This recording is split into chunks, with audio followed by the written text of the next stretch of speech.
সত্যের প্রতিষ্ঠা আর অসত্যের বিনাশের জন্য বারবার সার্থক হয়েছে গীতার উক্তি সম্ভবামি যুগে যুগে।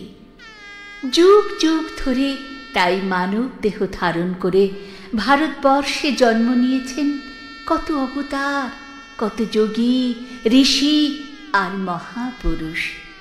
ক্ষণজন্মা সেই মহাপুরুষদেরই একজন পুরুষোত্তম শ্রী শ্রী ঠাকুর অনুকূল চন্দ্র।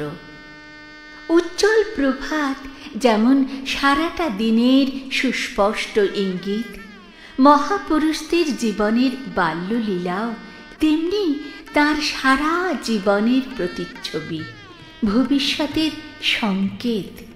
শ্রী শ্রী ঠাকুর অনুকূল চন্দ্রের শৈশব ও কৈশোরের বহু বৈচিত্র্যপূর্ণ ঘটনার সমন্বয়ে কথায় সুরে নিবেদিত গীতি আলেখ্য মাতৃভক্ত অনুকূল।